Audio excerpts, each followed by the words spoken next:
और अब बात कर लेते हैं बड़ी खबर की। बोकारो से बड़ी खबर। बोकारो पुलिस को बड़ी कामयाबी मिली है। करोड़ों की ठगी का आरोपी मानव राज शर्मा गिरफ्तार कर लिया गया है। तो बोकारो से ये बड़ी खबर आपको दे रहे हैं। करोड़ों की ठगी का आरोपी मानव राज शर्मा गिरफ्तार कर लिया गया है।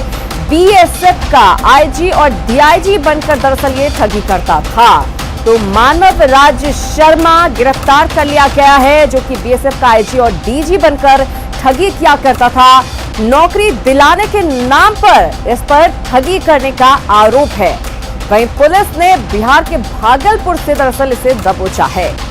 आरोपी के 2 साथी पुलिस को चकमा देकर फरार हो गए, लेकिन मानव पुलिस के शिकंजे में फंस गया। बिहार झारखंड में युवकों से ये ठगी करता था। बीएसएफ में नौकरी के नाम पर ये ठगी किया करता था।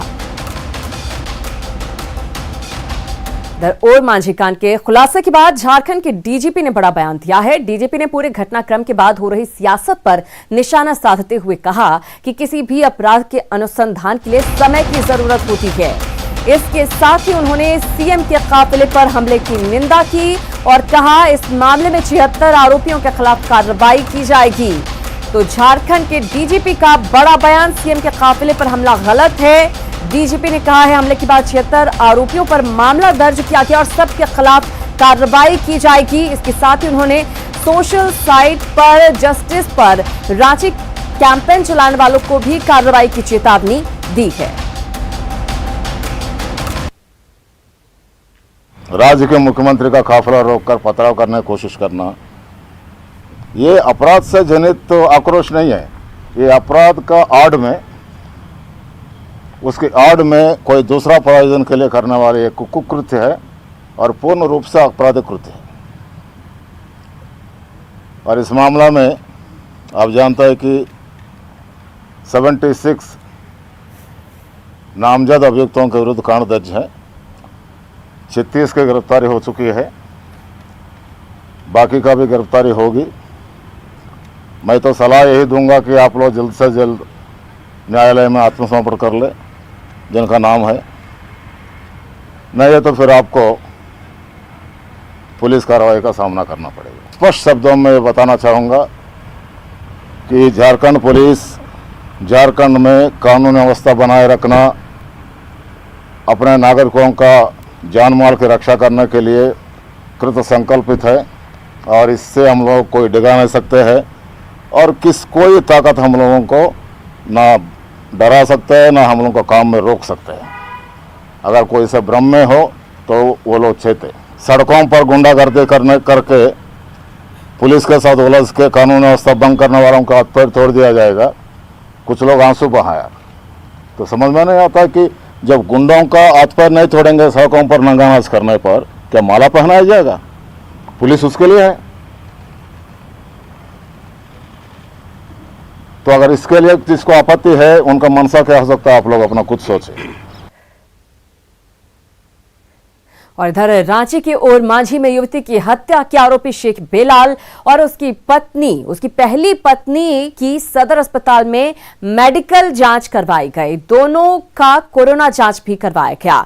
रिपोर्ट आने के बाद दोनों को न्यायिक हिरासत में जेल भेजा जाएगा। तो शेख बेलाल का मेडिकल करवाया गया, साथ ही उसकी पहली पत्नी का भी मेडिकल करवाया गया है और हिरासत में लेकर उसे जेल भेजा जाएगा। शेख बेलाल को पुलिस ने कल ही गिरफ्तार किया था। उसने अपना जुर्म भी कबूल कर लिया है। साथ ही पुलिस ने घटनास्थल पर बेलाल को ले जाकर क्राइम सीन को रिक्रिएट भी किया था।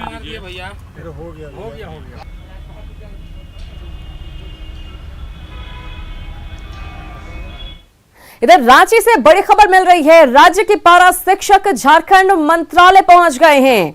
बड़ी खबर आपको राजधानी रांची से दे रहे हैं। राज्य के पारा शिक्षक झारखंड मंत्रालय पहुंच गए हैं। सीएम हेमंत सोरेन से मिलने के लिए दरअसल ये पारा शिक्षक यहां पर पहुंचे हैं।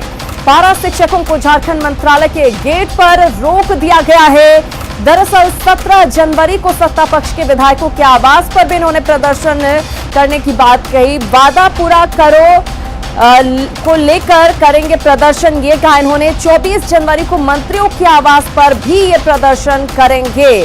तो बड़ी खबर इस वक्त रांची से आपको दे रहे हैं। हम आपको बता दें कि राज्य के पारा शिक्षक झारखंड मंत्रालय पहुंच गए हैं और उनका कहना है कि वो सीएम हेमंत सोरेन से मिलने के बगैर यहां से वापस नहीं जाएंगे।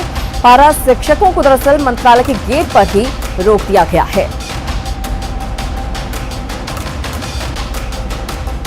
और लोहरदगा से बड़ी खबर है, यहां पर गन्ना के खेत में आग लग गई है। लोहरदगा में गन्ने के खेत में आग लगी है। 10 एकड़ में फसल यहां लगी हुई थी। लाखों के नुकसान का अनुमान जताया जा रहा है। तो गन्ने के खेत में लोहरदगा में आग लग गई। 10 एकड़ में फसल लगी हुई थी। लाखों के नुकसान का अनुमान लगाया जा रहा है। सेनहा थाना के बरही गांव की घटना है। आप देख सकते हैं किस तरीके से 10 एकड़ में लगी फसल यहां पर धू कर जल गई और लाखों का नुकसान हुआ है।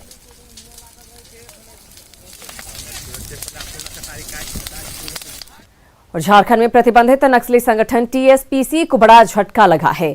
यहां 15 लाख के इनामी नक्सली मुनेश्वर उर्फ मुकेश गंजू ने हथियार के साथ चतरा पुलिस के सामने सरेंडर कर दिया है। 15 लाख का इनामी नक्सली मुकेश गंजू नक्सली संगठन टीएसपीसी का सेकेंड सुप्रीमो है। दर्जनों नक्सल मामलों में वांछित नक्सली मुकेश को झारखंड, बिहार, ओडिशा और छत्तीसगढ़ समेत विभिन्न राज्यों की पुलिस के अलावा टेरर फंडिंग के मामले में राष्ट्रीय जांच एजेंसी यानी एनआईए को भी तलाश थी। एसपी ने कहा कि जल्द ही आत्मसमर्पण नीति का लाभ उसे मिलेगा। झारखंड सरकार की जो आत्मसमर्पण नीति है उससे प्रभावित होकर तथा झारखंड पुलिस और चतरा पुलिस के द्वारा जो लगातार अभियान और छापेमारी की जा रही है टीएसपीसी संगठन के खिलाफ, उससे प्रभावित होकर टीपीसी संगठन के का जो सेकंड इन कमांड है रीजनल कमांडर रैंक का है ये मुकेश गंजू उर्फ मुनेश्वर गंजू उर्फ मुकेश, जो कुटिल गांव थाना कुंदा जिला चतरा का रहने वाला है। इसने आज हमारे समक्ष आत्मसमर्पण किया है। शुक्रगुजार हूँ जिन्होंने मेरे जैसे लोग को, जिसको चलने का ज्ञान नहीं था, बोलने का समाज में 2 शब्द ज्ञान नहीं था, और हम लोग एक लंबे अरसे से नासमझ और नादानी का शिकार बनते आए।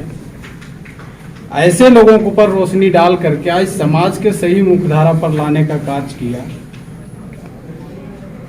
इसके लिए बहुत बहुत धन्यवाद। इधर कांग्रेस के देशव्यापी कार्यक्रम के तहत रांची में भी कांग्रेस ने किसान अधिकार दिवस के तहत राजभवन मार्च किया। मोरहाबादी मैदान से कांग्रेस के विधायक, सांसद, मंत्री और कार्यकर्ताओं ने कृषि बिल के खिलाफ आवाज बुलंद की। राजभवन मार्च के दौरान कांग्रेस के प्रदेश प्रभारी आरपीएन सिंह ने कृषि बिल को वापस लेने की मांग की।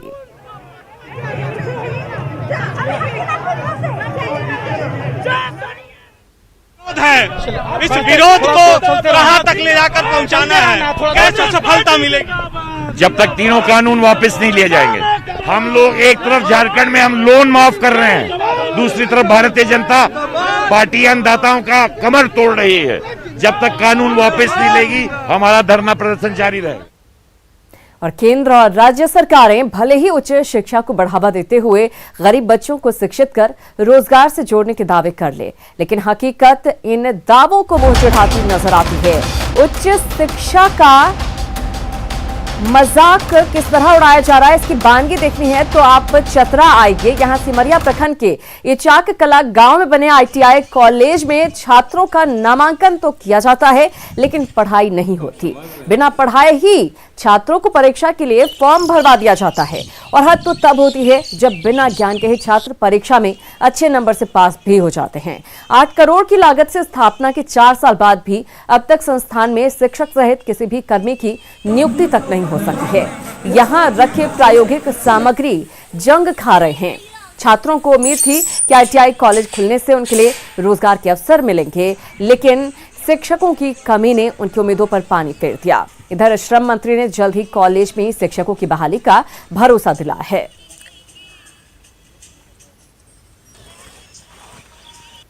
आईटीआई कॉलेज तो बना दिया गया है, लेकिन यहाँ क्लास एक भी दिन नहीं चलता है। यहाँ पे बीते 2016 में यहाँ पे नामांकन हुआ था। 2016 में नामांकन होने के पश्चात एक दिन भी यहाँ पे क्लास किसी भी विद्यार्थी का नहीं लिया गया। मानते हैं कि 2020 में कोरोना काल की वजह से क्लास नहीं हो पाया, लेकिन उससे पहले भी क्लास नहीं हो पाया और जब ये अभी क्लास सभी जगह ओपन हो गए हैं, लेकिन फिर भी यहाँ पे क्लास होने की कोई संभावना दिखती नहीं। ना था कि बेटा लोग कहीं बाहर में जॉब करे ITI पढ़ के, लेकिन यहाँ पे कोई पढ़ाई लिखाई होता नहीं है।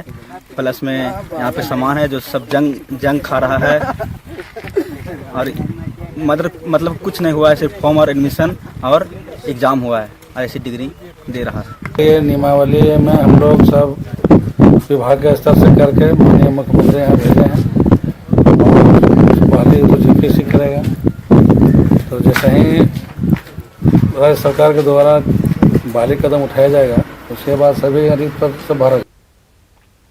और बोकारो से खबर मिल रही है, बोकारो पुलिस को बड़ी कामयाबी मिली है। करोड़ों की ठगी का आरोपी मानवराज शर्मा गिरफ्तार कर लिया गया है। BSF का IG और DIG बनकर ये ठगी किया करता था, तो बोकारो पुलिस को ये बड़ी कामयाबी मिली है। करोड़ों की ठगी का आरोपी मानवराज शर्मा गिरफ्तार किया गया है। BSF का IG और DIG बनकर ठगी करता था। तस्वीरों में आप देख सकते हैं, यही मानवराज शर्मा है। नौकरी दिलाने के नाम पर ठगी का आरोप इस पर है। पुलिस ने बिहार के भागलपुर से इसे दबोचा है। आरोपी के 2 साथी पुलिस को चकमा देकर हालांकि फरार हो गए, लेकिन बिहार झारखंड में युवकों से ठगी का काम करता था। BSF में नौकरी के नाम पर ठगता था युवाओं को। BSF का फर्जी ज्वाइनिंग लेटर भी ये युवाओं को देता था। न्यूज 18 लेकर आ रहा है पहली बार एक ऐसा शो जिसमें आप मिल सकेंगे देश के ऐसे प्रतिभावान बच्चों से जिन्हें देखकर आप कह उठेंगे ये हैं हमारे यंग जीनियस। इसी नाम के शो में खुद मौजूद रहेंगे जीनियस सिंगर, कंपोजर और म्यूजिक डायरेक्टर शंकर महादेवन। तो आप भी तैयार रहिए और नोट कर लीजिए तारीख और वक्त। न्यूज 18 इंडिया पर 16 जनवरी को शाम 7 बजे और न्यूज 18 बिहार झारखंड पर शाम 7:30 बजे मिलिए शंकर महादेवन से हमारे खास शो यंग जीनियस में। और हाँ, यंग जीनियस तो रहेंगे ही। लिडियन नादस्वरम म्यूजिशियन है, सचमुच चाइल्ड जीनियस है।